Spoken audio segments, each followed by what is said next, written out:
Zone RTI media. నమస్కారం, వార్తలకు స్వాగతం. ముందుగా ముఖ్యాంశాలు.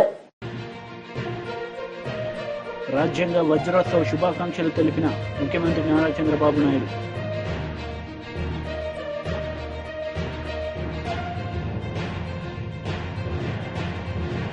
Deputy CM Pawan Kalyan press meet, పలు అంశాలపై వివరణ.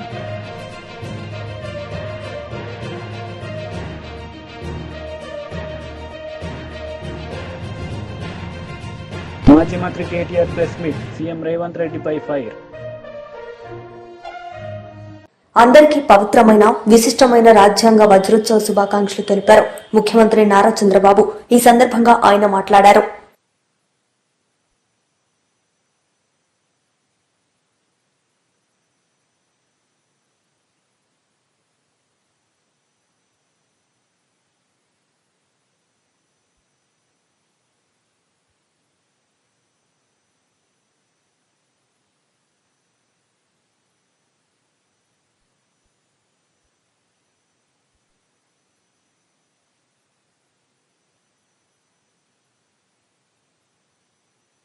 Durgabai Deshmukh, Venkatrao, Kalluru Subbarao, Moturu Satyanarayana, NG Ranga, CK Keshavarao, M Tirumalarao, బొబ్బెరి రాజా రామకృష్ణరంగారావు, ఈ విధంగా ఒక 11 మంది ఆంధ్రప్రదేశ్ నుంచి కూడా రాజ్యాంగ సభలో సభ్యులుగా ఉండడం, ఈ రాజ్యాంగం రాసేదానికి దోహదం చేసే పరిస్థితికి వచ్చారు. అందుకే ఒక పక్క రాజ్యాంగానికి అధ్యక్షత వహించినటువంటి అంబేద్కర్తో పాటు దేశంలో ఉండే అందరిని ఒకసారి ఆలోచించుకున్నప్పుడు ఆంధ్రప్రదేశ్ ఈ గడ్డ మీద పుట్టిన వారిని కూడా మనం ఒకసారి తలుచుకుని నివాళులు అర్పించాల్సిన అవసరం ఉంది. ఈ సందర్భంగా ఇప్పుడే మన రాజ్యాంగం మీద కూడా ప్రమాణం చేస్తున్నాం. అందులో కంటెంట్ కూడా మనం చూస్తున్నాం. ఇందులో చాలా స్పష్టంగా సాంఘిక, ఆర్థిక, రాజకీయ న్యాయాన్ని ఆ రోజు కూడా ఇప్పుడు కూడా మనం మాటల్లో పెడుతున్నాం తప్ప అందరికీ సామాజిక న్యాయం చేయాలని, ఆర్థిక ఏ విధంగా ఆర్థికంగా ముందుకు తీసుకురావాలని, రాజకీయ ప్రాధాన్యత సమతుల్యం పాటించాలి, అందరికీ న్యాయం జరగాలని చెప్పి చాలా స్పష్టంగా ఉంది. ఇంకొక పక్క ఆలోచన, భావ ప్రకటన, విశ్వాసం, ధర్మం, ఆరాధనలో స్వేచ్ఛని, ఇవన్నీ కూడా అందరికీ వచ్చే విధంగా చేయాలని, ఇంకొక పక్కన చూస్తే అంతస్తులోనూ అవకాశాల్లోనూ సమానత్వం చేకూర్చుటకు మనం ప్రయత్నం చేయాలని, వ్యక్తి గౌరవాన్ని, జాతీయతను మరియు అఖండతను తప్పక సంరక్షించాలని ప్రియాంబుల్లో ఎంత స్పష్టంగా చెప్పారంటే ఇవన్నీ చెప్పి ఈ రాజ్యాంగాన్ని 299 మంది రాసుకుంటున్నామని కాదు, భారతదేశ పౌరులుగా మనందరం రాసుకుంటున్నాం అనే విధంగా ఆ రోజు రాజ్యాంగాన్ని సమర్పించే పరిస్థితికి వచ్చారు. అందుకే అంబేద్కర్ గారు ఎన్నోసార్లు ఆ రోజు రాశాడు ఓపెన్గా కూడా, ఎంత మంచి రాజ్యాంగం ఉన్నా దాన్ని అమలు చేస్తున్న వారు మంచి కాకపోతే అది చెడుగా మారుతుంది. అలాగే ఎంత చెడు రాజ్యాంగం ఉన్నా దాన్ని అమలు చేస్తున్న వారు మంచివారు కాకపోతే, అది మంచివారైతే అది మంచిగా మారుతుంది అని అంబేద్కర్ ఆ రోజు చెప్పాడంటే వ్యక్తులను బట్టి రాజ్యాంగం. ఇప్పుడు మనం అందరం ఇక్కడ ఉన్నాం, ఆ రాజ్యాంగ ఫలితమే మనం ఇక్కడికి వచ్చాం. మీరు IAS కావచ్చు, కొంతమంది రిజర్వేషన్లో కావచ్చు, మేము రాజ్యాంగంలో పొందుపరిచినటువంటి ఓటు హక్కు ద్వారా ఇక్కడికి వచ్చాం. వచ్చిన తర్వాత రాజ్యాంగాన్ని ఓసారి నెమరు వేసుకోవడం కూడా మర్చిపోతున్నాం. ఓసారి రాజ్యాంగాన్ని దుర్వినియోగం చేసే పరిస్థితి వస్తూ ఉంది. కానీ బ్యూటీ ఆఫ్ డెమోక్రసీ మనం ఒకసారి చూస్తే ఓట్ అనేది ఒక పవిత్రమైనటువంటి సైలెంట్ రెవల్యూషన్. ఆ రోజు అంబేద్కర్ గారు ఇచ్చిన ఓటు హక్కు మీరు చూస్తే కొన్ని దేశాల్లో కొన్ని సందర్భాల్లో అందరికీ ఓటు ఇవ్వలేదు. పేదవాళ్ళకు ఓటు కొన్ని దేశాల్లో పేదవాళ్లే కాకుండా కొన్ని వర్గాలకు కూడా ఓటు ఇవ్వని పరిస్థితి. కానీ భారతదేశంలో మొట్టమొదటి నుంచి డబ్బులుండేవాళ్ళు, డబ్బులు లేని వాళ్ళు, లేకపోతే బలహీనులు, బలవంతులు అందరికీ ఒకే ఓటు తప్ప రెండో ఓటు లేదు. ఆ ఓటు ద్వారా ఈరోజు దేశంలో ఒక విధంగా చెప్పాలంటే రాజ్యాంగాన్ని మనం కాపాడుకోగలుగుతున్నాం.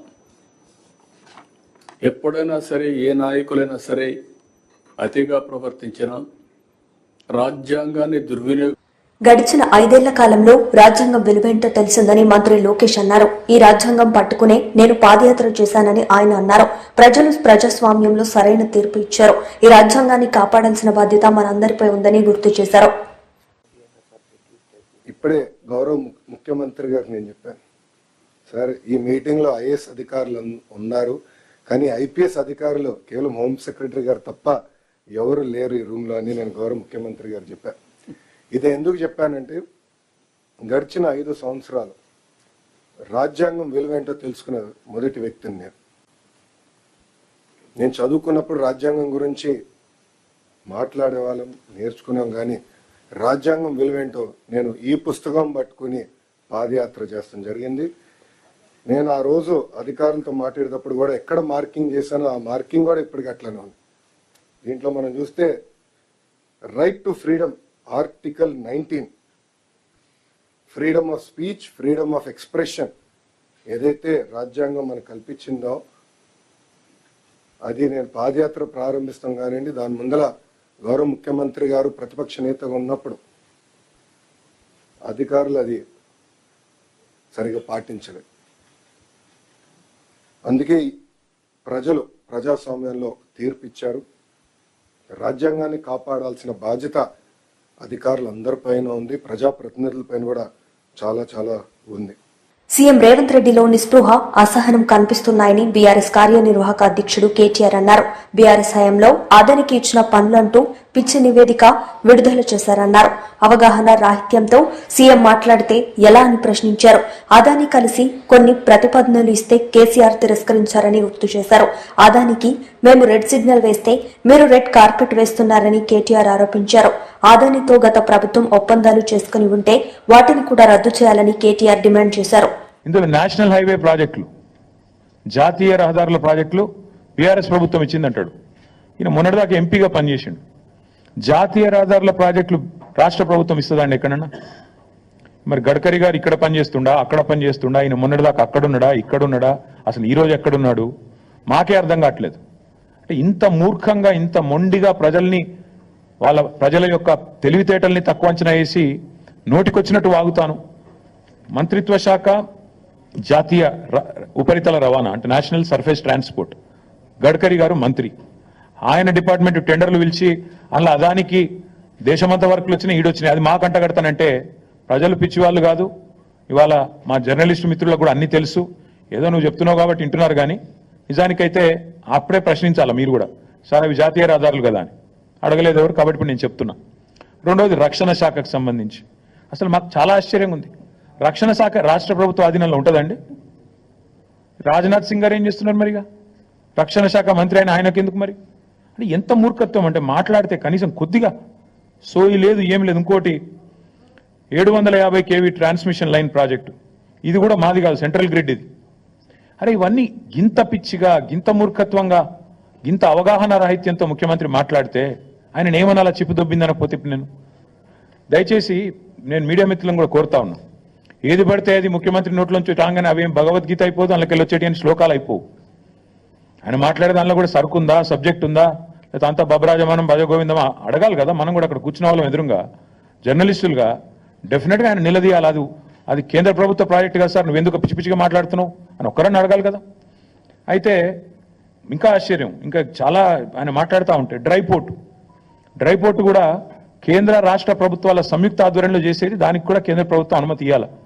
వాళ్లతో సహకరించి, ఎందుకంటే మనకు ల్యాండ్ లాక్ స్టేట్, మనకు సముద్ర తీరం లేదు కాబట్టి డ్రై పోర్ట్ అనేది ప్రతిపాదన మనం తీసుకొచ్చినాం. దానికి కూడా కేంద్ర ప్రభుత్వంతో ఇంకా సంప్రదింపులు చేస్తానే ఉన్నాం. ఎవరికి ఏమి ఇవ్వలేదు, అది కూడా ఇచ్చినట్టుగా చూపెట్టినాడు. ఇంకా విచిత్రం, ఇక సార్ ఇదివరకు కూడా లక్ష్మయ్య సార్ కూడా ఐటీ మినిస్టర్గా పనిచేసినారు, వారికి తెలుసు. పాపం చిట్టినాయుడికి ఏమో తెలియదు. తెలియదు, ఎవడని చెప్తుంటాడా అంటే వినడు. అదో పెద్ద బాధ. ఆయన ఎంత మూర్ఖుడు అంటే, మేము కేసీఆర్ గారి ప్రభుత్వంలో రెండు దఫాలుగా మైక్రోసాఫ్ట్ నుంచి 31,000 కోట్ల పెట్టుబడులు డేటా సెంటర్ రంగంలో తీసుకొచ్చాం. ఒకటి ఫిబ్రవరి 2022లో 15,000 కోట్ల పెట్టుబడి, జనవరి 2023 సంవత్సరంలో 16,000 కోట్ల పెట్టుబడి. ఇవి రెండు కూడా నేను మీకు ప్రెస్ కటింగ్లు ఇస్తాను, చూసుకోండి. మేము ఓపెన్గా బాజాప్తా మైక్రోసాఫ్ట్ పెద్దలు సత్యనాదెల్ల గారి నుంచి మొదలు పెడితే వాళ్ళ వివిధ అధికారులను కలిసి ఒప్పించి మెప్పించి హైదరాబాద్లో ఉండే సానుకూల పరిస్థితులు వివరించి, ఇక్కడి ప్రభుత్వం యొక్క మంచి విధానాలు వివరించి మొత్తం 31,000 కోట్ల పెట్టుబడి మైక్రోసాఫ్ట్ డేటా సెంటర్లు వాటికి మేము సాధించాం. ఈ ముఖ్యమంత్రి గారి పరిజ్ఞానం ఎంత అంటే, వీటిని నిన్న ఆయన విడుదల చేసిన దానిలో మైక్రోసాఫ్ట్ డేటా సెంటర్లో ఆయన ఏం విడుదల చేసిండు నిన్న లిస్టులో? Adani data centre. ఇక ముఖ్యమంత్రి గారు ఎట్లాంటి వాడంటే, ఈయన పాపం ఈయనకు తెలియదు. ఇదివరకు కూడా ఒకసారి ఇట్లే మాట్లాడిండు. సత్యనాదెల్లా అని ఉన్నాడు, ఆయన ఎవరా విప్రో CEO అని మాట్లాడిండు. ఇప్పుడు కూడా గంతే. మైక్రోసాఫ్ట్ డేటా సెంటర్ పెట్టుబడిని ఆనాడు కేసీఆర్ ప్రభుత్వం 31,000 కోట్లు సాధిస్తే అవగాహన లేకుండా, ఇప్పుడు మాట్లాడేటప్పుడు కనీసం అధికారులు చెప్పేదన్న వినాలి కదా. నువ్వు ముఖ్యమంత్రివి, నువ్వు మాట్లాడితే నువ్వు తప్పు మాట్లాడితే రాష్ట్ర గౌరవం మంటగలుస్తుంది. ఏది పడితే అది మాట్లాడడం అనేది ఆయనకు మంచిది కాదు. ఇప్పుడైనా సవరించుకోని చెప్తా ఉన్నా చిట్టినాయుడు గారికి, ఇప్పుడైనా సవరించుకోండి. 31,000 కోట్ల పెట్టుబడి రాష్ట్రానికి వచ్చింది. నా జేబులకు పోలే, కేసీఆర్ గారి జేబులకు పోలే, రాష్ట్రానికి వచ్చింది. రాష్ట్ర సంపద పెంచే అంశం, రాష్ట్రానికి మంచి జరిగే అంశం. దీనివల్ల మైక్రోసాఫ్ట్ వచ్చిందంటే తర్వాత అమెజాన్ వచ్చింది, అది ఇంకా 36,000 కోట్ల పెట్టుబడి, $4.7 బిలియన్ పెట్టుబడి. ఇవి రెండు మా ప్రభుత్వంలో అత్యధిక FDI. AP speaker, deputy speaker media సమావేశం నిర్వహించారు. ఈ సందర్భంగా వారు మాట్లాడారు.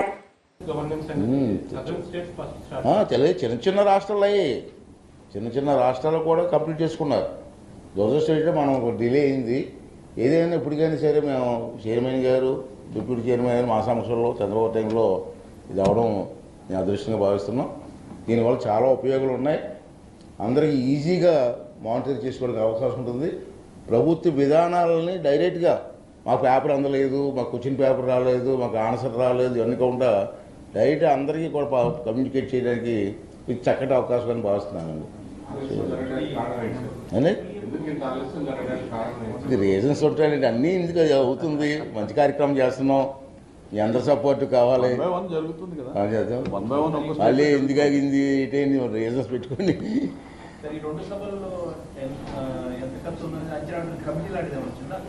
ఇక్కడి నుంచి కమిటీ వచ్చారు సార్, లాస్ట్ వీక్ వచ్చారు. అప్పుడు నేను లేను, కానీ వాళ్ళు వచ్చి మొత్తం సెక్రటరీ గారి సమస్యలో స్టడీ చేసి ఎంతమంది సభ్యులు ఉన్నారు, ఎన్ని టేబుల్స్ ఉన్నాయి, ప్రతి టేబుల్కి కూడా ఒక కంప్యూటర్ సిస్టమ్ లాగా వస్తుంది ఆటోమేటిక్గా. తర్వాత మన సెల్ ఫోన్లు కూడా డైరెక్ట్గా పంపించడానికి అవకాశం ఉంది. నేవా అప్లికేషన్ ఉంది, అప్లికేషన్ ద్వారా అందరూ చూసుకోవచ్చు. దాంట్లో చూసుకోవచ్చు. వైఎస్ఆర్సీపీ అధ్యక్షుడు జగన్మోహన్ రెడ్డి గారు తన ప్రతిపక్ష నాయకుడు హోదా ఇస్తేనే అసెంబ్లీకి వస్తారంటారు. మీరు సబ్జెక్ట్ డైవర్ట్ చేస్తారు. ఈ సబ్జెక్ట్ ఏమైనా మాట్లాడతాం. ఇది చాలా ఇంపార్టెంట్ సబ్జెక్టు, ప్రజల్లోకి వెళ్ళాలన్నది ఉద్దేశం మీద ముందుకు వచ్చా. రేపు ఉందా మాట్లాడుకుందాం సార్. చైర్మన్ గారు మీరు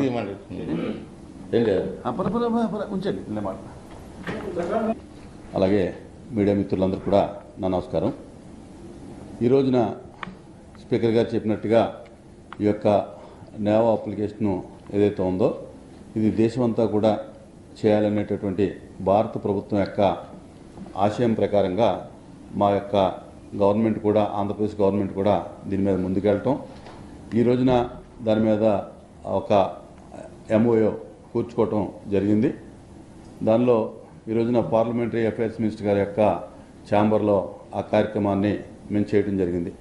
దీని ద్వారా ఆంధ్రప్రదేశ్లో ఉన్నటువంటి ఈ రెండు శాసన వ్యవస్థలు ఏదైతే ఉందో, శాసనసభ, శాసన మండలిలో ప్రాసెస్ అంతా కూడా ఈజీ అవుతుంది.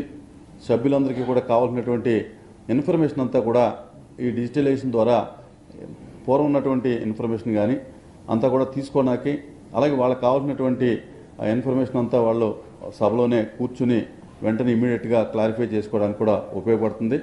అదే కాకుండా ఈ విధానం ద్వారా పేపర్లెస్ ఏదైతే చేశామో పర్యావరణానికి ఈ రోజున అంతా కూడా గ్రీన్ ఫీల్డ్ కింద, అంటే ఈ యొక్క పొల్యూషన్ లేకుండా ఉండాలనేటటువంటి ఆలోచన ఈ దేశంలో ఏదైతే ఉందో దాన్ని మేము ముఖ్యంగా ఆంధ్రప్రదేశ్లో దీని ద్వారా కొంతవరకు చేయడానికి అవకాశం ఉంటుంది. అలాగే ఈ ప్రాజెక్టుకి ఇందాక పెద్దలు చెప్పినట్టుగా అయ్యేటటువంటి ఖర్చులో 60% కేంద్ర ప్రభుత్వం, 40% మరి స్టేట్ గవర్నమెంటు భరిస్తూ ఉంది. కనుక అతి త్వరలోనే ఎంఓ ఏదైతే అయిందో దాని మీద ఫర్దర్గా జరిగేటటువంటి ప్రాసెస్ అంతా కూడా ఇమీడియట్గా చేసి నేను అనుకునేది ఏంటంటే రాబోయేటటువంటి శాసనసభ సమావేశాలు కానీ లేకపోతే తర్వాత వచ్చేటటువంటి సమావేశాలు కానీ ఇది ఖచ్చితంగా పూర్తవుతుందని చెప్పి అనుకుంటా ఉన్నాం. ఇందాక మిత్రులు అడిగినట్టుగా ఇక ముందు ఆలస్యం కాదు, ఇది ఆలస్యం కాకుండా ఈ యొక్క 2-3 ఈ సెషన్స్లోనే ఇది పూర్తయ్యి ఈ రాష్ట్రంలో ఈ విధానాన్ని అమలు చేయడానికి అవకాశం ఉంది. ఇది మా చేతుల మీద మేము అందరూ ఉండి జరగటం అనేది మాకు సంతోషంగా ఉంది. గవర్నమెంట్ ఖచ్చితంగా దీనికి మా గవర్నమెంట్ కూడా సపోర్ట్ చేస్తూ ఉంది.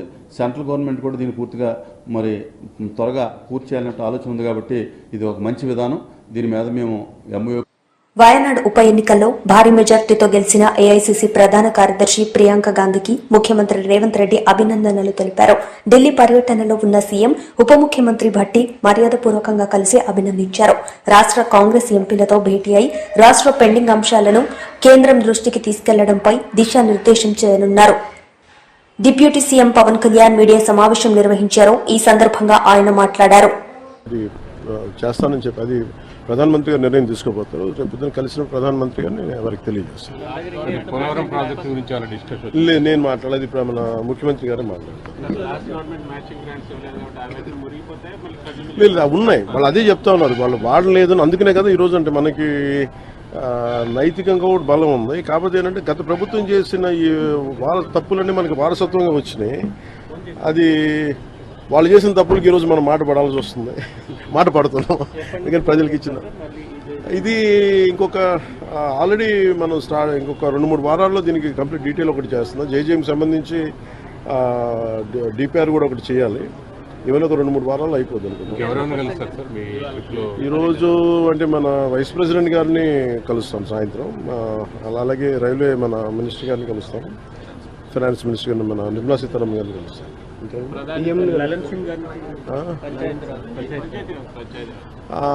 ఇప్పుడు ఉందా మనకి ఇంకా ఫైనలైజ్ చేసినట్లయితే చెప్తారు. ప్రధానంగా ఏ అంశాలను ప్రస్తావించబోతున్నారు సార్ ప్రధానమంత్రి గారు? ఒకటి జల్ జీవన్ మిషన్ మీద ముఖ్యంగా ఉంటుంది. అంటే ఎందుకంటే ప్రధానమంత్రి గారి కోరిక అంటే ఆయన కళ ఇది, ప్లస్ ప్రతి ఒక్కరికి రక్షిత మంచినీరు ఇవ్వాలని, దానికి మేమందరం కమిటెడ్గా ఉన్నాం. అందుకనే ఒక మోడల్ స్టేట్గా చేయాలనేది ఆయన నా అభిప్రాయానికి తెలియజేయడానికి.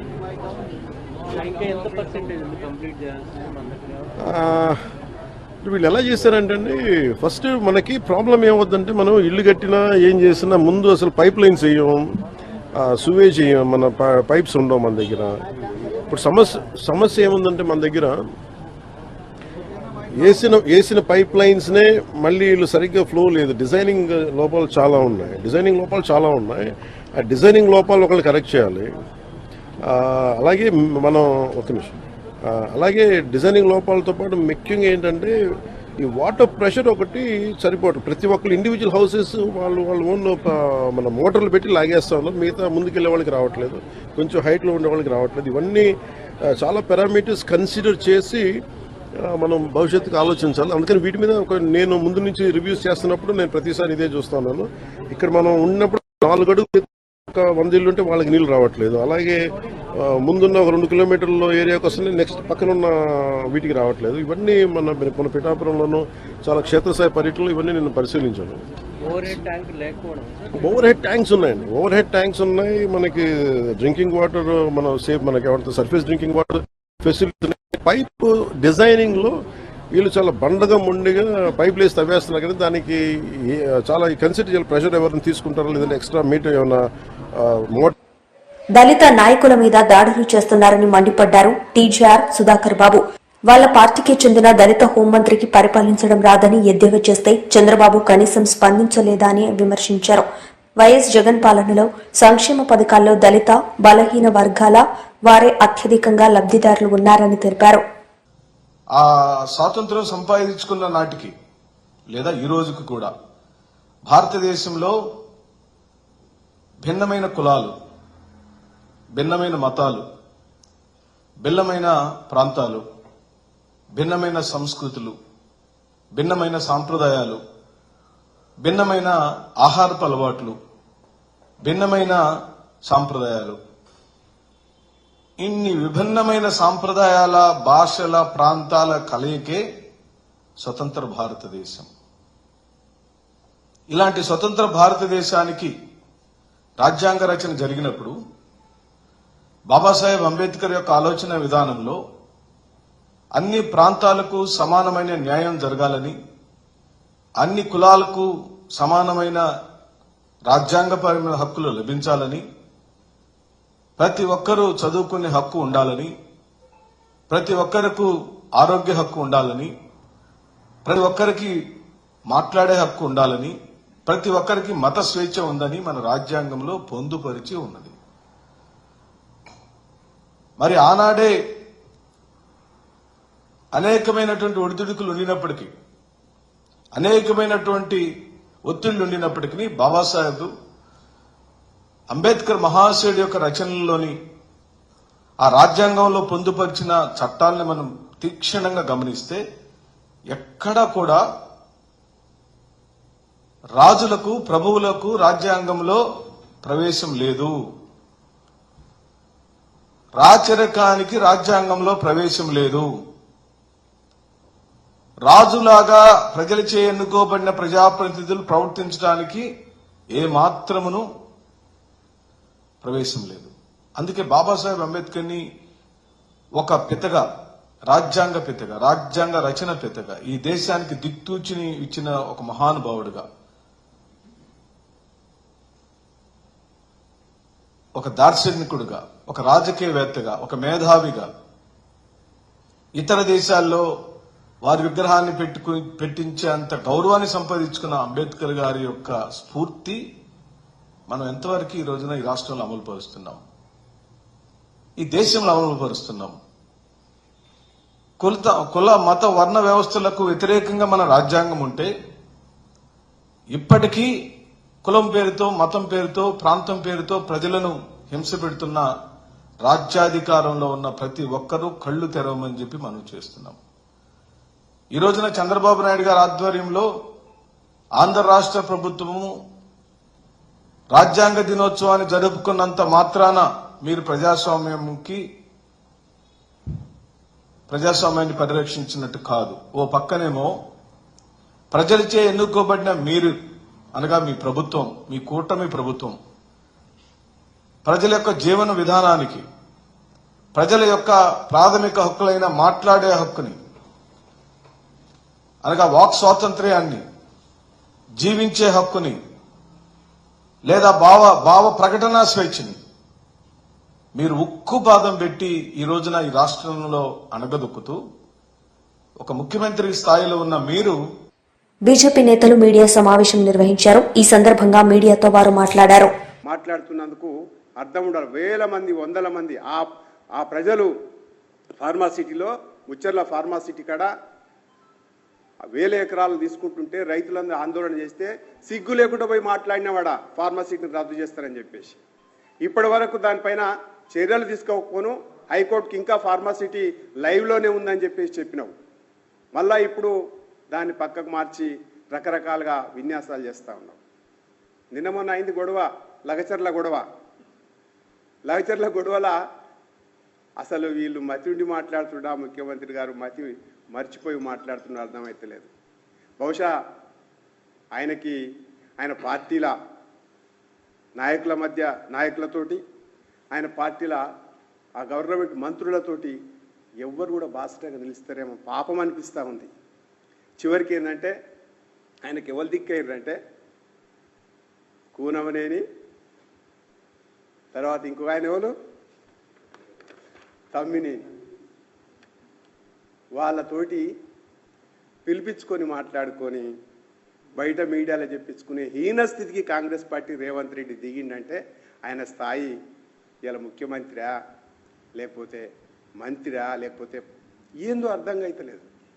వాళ్ళతోటి ప్రెస్లో మాట్లాడించుకునేది. నీ మంత్రివర్గం ఎటుపోయింది, నీ పార్టీ నాయకులు ఎటుపోయారు, నీ తెలంగాణ కాంగ్రెస్ కమిటీ ప్రెసిడెంట్ ఎటుపోయిండు.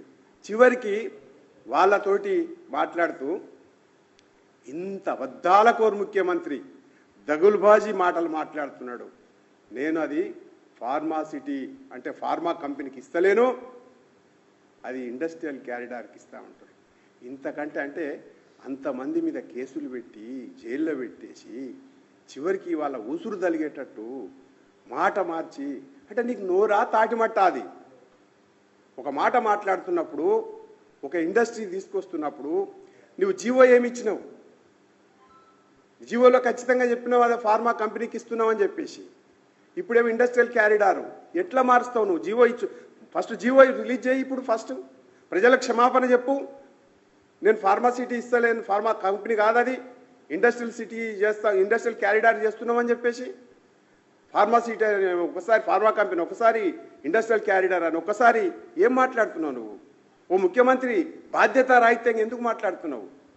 ఒక ముఖ్యమంత్రి చేసేటువంటి చిన్నపిల్లలు ఆడుకున్నట్టు చేష్టలు చేస్తే ఎట్లా? గిల్లి కజ్జాలు పెట్టుకుంటున్నావు ప్రజలతోటి, ఎందుకు ఇట్లా చేస్తున్నావు అనేది అర్థం కాదు.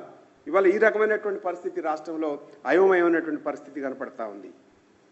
పిచ్చి మాటలు ఏం మాట్లాడుతున్నారో అర్థం కానటువంటి విషయాలు మనకు కనపడుతున్నాయి. ప్రజలు ఇవాళ ఇవన్నీ ఇక్కడ పెట్టేసి చివరికి నీ పోలీసులు, నీ కింద పనిచేసే పోలీసులే నీ ప్రభుత్వం మీద తిరుగుబాటు చేసి వాళ్ళ పిల్లలతో కలిసి కార్యాలయాన్ని, ముఖ్యమంత్రి, ఉప ముఖ్యమంత్రి, ప్రజాభవన్లను ముట్టడించే స్థాయికి పోయింది. అవన్నీ మర్చిపోయి నువ్వు మహారాష్ట్రలో నరేంద్ర మోడీ గారిని ఇష్టం వచ్చినట్టు మాట్లాడుతీవి. ప్రధానమంత్రి అని చెప్పేసేటువంటి ఒక పెద్ద ఆయనని ఏం మాట్లాడాలో అర్థం కాక ఆయన ఏమన్నాడు? విదేశాలకు. వార్తలు ముగించే ముందు ముఖ్యాంశాలు మరోసారి. రాజ్యాంగ వజ్రోత్సవ శుభాకాంక్షలు తెలిపిన ముఖ్యమంత్రి నారా చంద్రబాబు నాయుడు.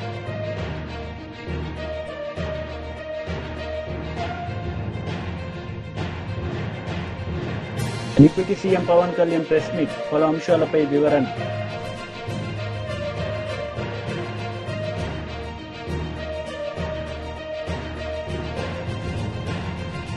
మాజీ మంత్రి KTR press meet, CM Revanth రెడ్డిపై ఫైర్.